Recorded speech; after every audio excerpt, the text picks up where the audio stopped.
കഴിഞ്ഞ 45 വർഷമായി കോഴിക്കോട് കോർപ്പറേഷൻ ഭരിക്കുന്ന ഇടതുപക്ഷ ഭരണകൂടത്തിന് ജനങ്ങളുടെ ചില ചോദ്യങ്ങൾക്ക് മറുപടിയുണ്ടോ?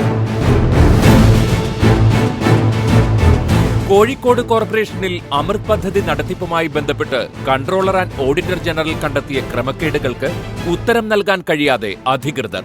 കേന്ദ്ര സർക്കാർ പദ്ധതിയായ അമൃത് കേരളത്തിലെ 9 മുനിസിപ്പാലിറ്റികളിലാണ് നടപ്പാക്കുന്നത്. ഇതിൽ കുടിവെള്ള പദ്ധതികൾ, sewerage, Storm water drainage, urban transport എന്നീ മേഖലകളിലാണ് കോഴിക്കോട് കോർപ്പറേഷൻ പദ്ധതി നടപ്പാക്കുന്നത്.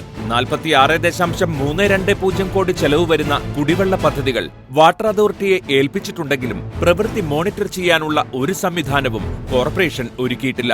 കുടിവെള്ളത്തിന് ബുദ്ധിമുട്ടുന്ന നഗരത്തിലാണ് കോർപ്പറേഷന്റെ ഉദാസീനത എന്നും മാത്രമല്ല, പദ്ധതിയുമായി ബന്ധപ്പെട്ട് ഓഡിറ്റിന് പരിശോധിക്കേണ്ട ഫയലുകൾ അപൂർണമായതിനാൽ പ്രസ്തുത സാമ്പത്തിക വർഷത്തെ ഓഡിറ്റ് പൂർത്തീകരിക്കാനും സാധിച്ചിട്ടില്ല. 130.60 കോടി ചെലവ് വരുന്ന സിവറേജ് പദ്ധതിയിൽ സോൺ എ, ബി എന്നിവയ്ക്കുള്ള DPR പോലും പൂർത്തീകരിച്ചിട്ടില്ലെന്ന് കരട് റിപ്പോർട്ടിൽ CAG നിരീക്ഷിക്കുന്നു.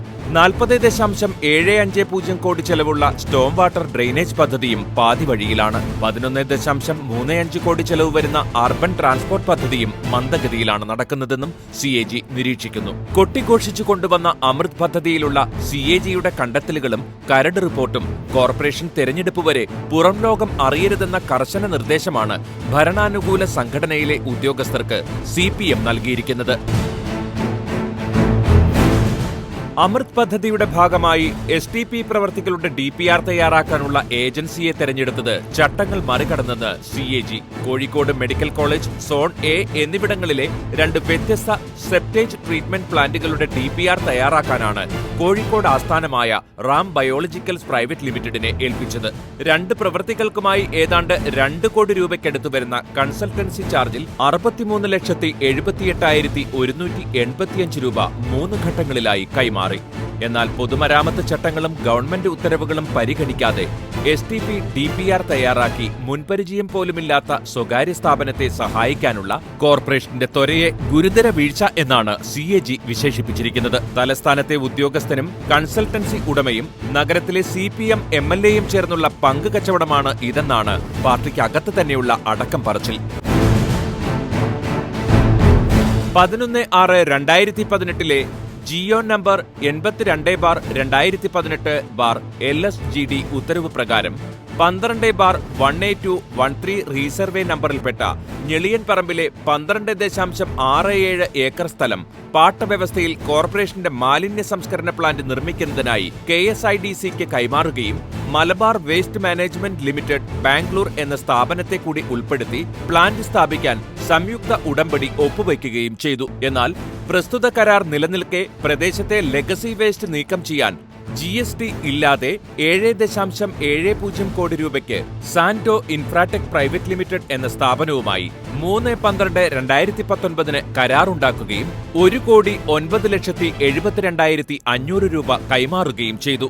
എന്നാൽ പ്ലാന്റ് ഉണ്ടാക്കാനായി KSIDCക്ക് 28 വർഷത്തേക്ക് ഭൂമി നൽകിയ കോർപ്പറേഷൻ ഇതിന് സമാന്തരമായി 8 കോടിക്കടുത്ത് ഒരു സ്വകാര്യ കമ്പനിയുമായി കരാർ വച്ചത് ഗുരുതര ക്രമക്കേടാണെന്ന് CAG നിരീക്ഷിക്കുന്നു.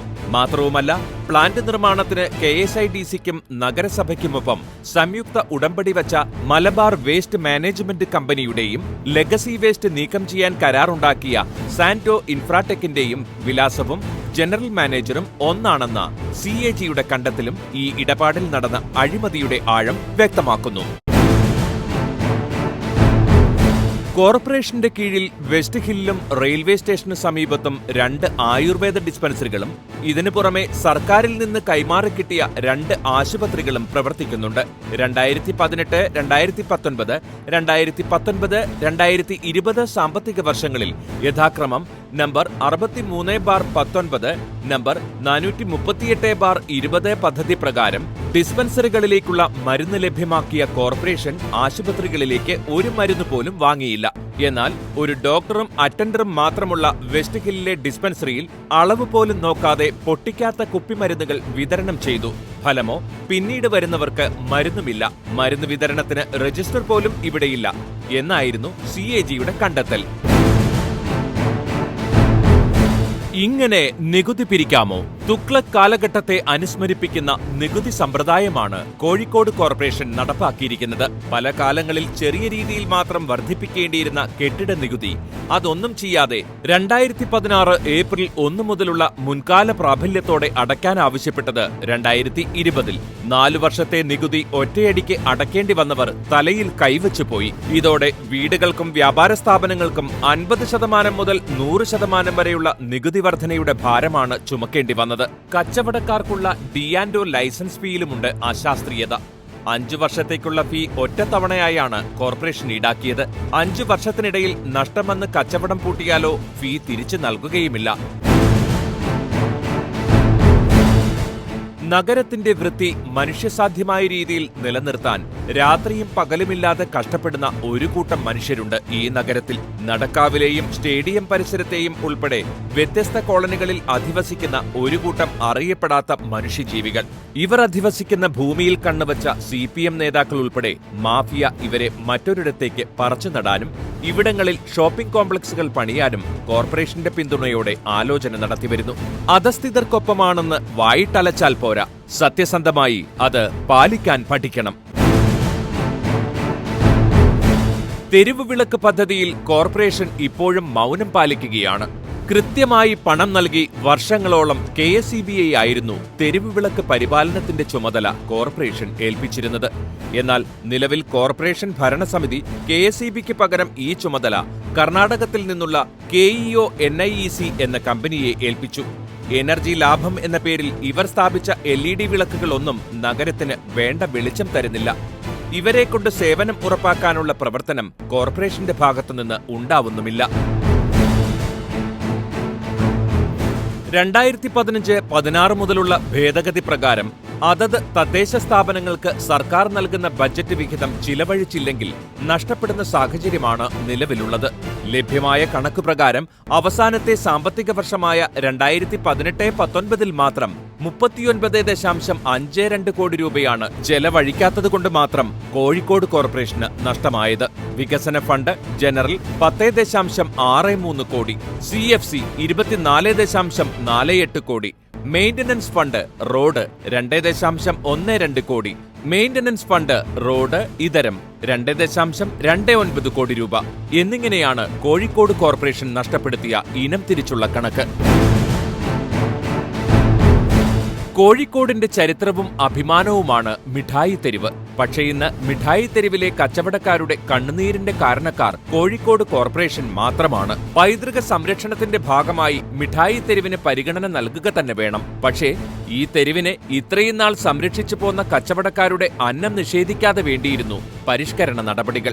ഒരേ സമയം മിഠായി തെരുവിന്റെ പൈതൃകവും കച്ചവടക്കാരുടെ നിലനിൽപ്പും സംരക്ഷിച്ചുകൊണ്ട് മുൻപോട്ടു പോവാൻ കഴിയാതിരുന്നതിന്റെ കാരണം കോർപ്പറേഷൻ ഭരണസമിതിയുടെയും നഗരത്തിലെ ഇടതുപക്ഷ MLAയുടെയും അവിഹിത ഇടപെടലാണ്. കേരളം ഭരിക്കുന്ന ഇടത് സർക്കാരിന്റെ പ്രഖ്യാപിത നയമാണ് പിൻവാതിൽ നിയമനം. ഈ നെറുകേടിന്റെ പരിച്ഛേദമാണ് കോഴിക്കോട് കോർപ്പറേഷൻ ഭരണവും. എംപ്ലോയ്മെന്റ് എക്സ്ചേഞ്ചിൽ നിന്ന് 6 മാസത്തേക്ക് കോഴിക്കോട് കോർപ്പറേഷനിൽ നടത്തിയ ഏതാണ്ട് 300ഓളം താൽക്കാലിക നിയമനങ്ങൾക്കുള്ള യഥാർത്ഥ പട്ടിക നൽകിയത് CPMന്റെ ജില്ലാ കമ്മിറ്റിയിൽ നിന്നല്ലേ? PSC പരീക്ഷ എഴുതി ലക്ഷക്കണക്കിന് ഉദ്യോഗാർത്ഥികൾ കാത്തിരിക്കുമ്പോൾ 100 കണക്കിന് താൽക്കാലികക്കാരെ സ്ഥിരപ്പെടുത്തിയ കോഴിക്കോട് കോർപ്പറേഷന് ഇവിടുത്തെ യുവത മാപ്പ് തരില്ല. ലോകജനത പകച്ചുപോയ നാളുകളായിരുന്നു കൊറോണ കാലം. എങ്കിലും അതത് ഭരണകൂടങ്ങളുടെ സമചിത്തതയും ശാസ്ത്രീയ സമീപനങ്ങളും സാഹചര്യത്തെ നേരിടാൻ ജനങ്ങളെ പ്രാപ്തരാക്കി. എന്നാൽ കോവിഡ് കാലവും ലോക്ഡൌണും കോഴിക്കോട് കോർപ്പറേഷനിലെ ജനങ്ങളെ സംബന്ധിച്ച് ദുരിതപൂർണമായിരുന്നു.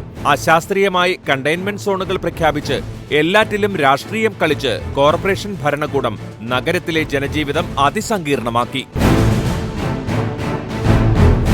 ഒരു നഗരസഭയുടെ പ്രഥമ കർത്തവ്യമാണ് മാലിന്യ സംസ്കരണം. എന്നാൽ വീടുകളിൽ നിന്ന് മാലിന്യം ശേഖരിക്കാൻ പ്രതിമാസം 150 രൂപയാണ് കോഴിക്കോട് കോർപ്പറേഷൻ ഈടാക്കുന്നത്. ഇതിന് ദീർഘവീക്ഷണത്തോടെയുള്ള പദ്ധതി തയ്യാറാക്കി മാലിന്യ ശേഖരണം പൂർണ്ണമായും സൗജന്യ സേവനമാക്കാൻ കോഴിക്കോട് കോർപ്പറേഷന് സാധിക്കാത്തത് എന്തുകൊണ്ടാണ്? മഹിളകളെ മാളത്തിലടച്ച് മഹിളാ മാൾ. സ്ത്രീ ശാക്തീകരണത്തിന്റെ പുതുമാതൃക എന്നൊക്കെ പറഞ്ഞാണ് മഹിളാ മാൾ പദ്ധതി കോർപ്പറേഷൻ വിഭാവനം ചെയ്തത്. പലതരം വാഗ്ദാനങ്ങൾ നൽകി പാവങ്ങളായ സ്ത്രീകളെ കൊണ്ട് ലോൺ എടുപ്പിച്ച് ലക്ഷങ്ങൾ മുടക്കിച്ചു. മേയറും മുഖ്യമന്ത്രിയും എല്ലാം പങ്കെടുത്ത് ഉദ്ഘാടന മഹാമഹം. കാര്യങ്ങൾ മുൻപോട്ട് പോയപ്പോഴാണ് സംരംഭകർക്ക് കാര്യം പിടികിട്ടിയത്.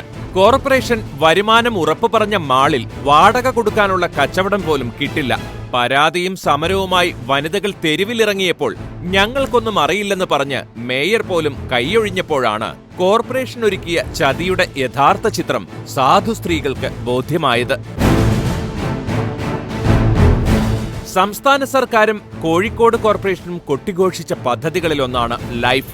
നിരവധി പാവപ്പെട്ടവർക്ക് ഒരു പ്രതീക്ഷയായിരുന്നു ഈ പദ്ധതി. ഓരോ വർഷവും കോടിക്കണക്കിന് രൂപ നഷ്ടപ്പെടുത്തുന്ന കോഴിക്കോട് കോർപ്പറേഷൻ പക്ഷേ ഒരു കൂരക്കായി കാത്തിരിക്കുന്ന ആയിരങ്ങളുടെ വേദന കണ്ടില്ല. കോഴിക്കോട് കോർപ്പറേഷനിൽ ലൈഫ് പദ്ധതിയിലേക്കുള്ള 4000 അപേക്ഷകളാണ് ഇപ്പോഴും കെട്ടിക്കിടക്കുന്നത്. കോഴിക്കോട് കോർപ്പറേഷനിൽ ഒരു അപേക്ഷയുമായി ചെന്ന് നോക്കൂ. നിങ്ങൾക്ക് ജീവിതം മടുക്കും. ചെറിയ കാര്യങ്ങൾക്ക് പോലും പൂച്ച എലിയെ തട്ടുന്നത് പോലെ പൊതുജനങ്ങളെ ഉദ്യോഗസ്ഥർ വട്ടം കറക്കും. CPM-ൽ നിന്ന് എല്ലാ പിന്തുണയും കിട്ടുന്ന ഉദ്യോഗസ്ഥർക്ക് ആരെയും പേടിയുമില്ല. ഇതിനു പുറമെ പ്രധാനപ്പെട്ട എല്ലാ വകുപ്പുകളിലും ഇടതുപക്ഷ അനുകൂല സംഘടനയിൽപ്പെട്ട ഉദ്യോഗസ്ഥരെ ഇരുത്തി ഭരണസമിതിയുടെ അഴിമതികൾ പുറത്തുവരാതിരിക്കാനുള്ള സാഹചര്യവും ഉന്നത ഉദ്യോഗസ്ഥർ ചെയ്തു വച്ചിട്ടുണ്ട്.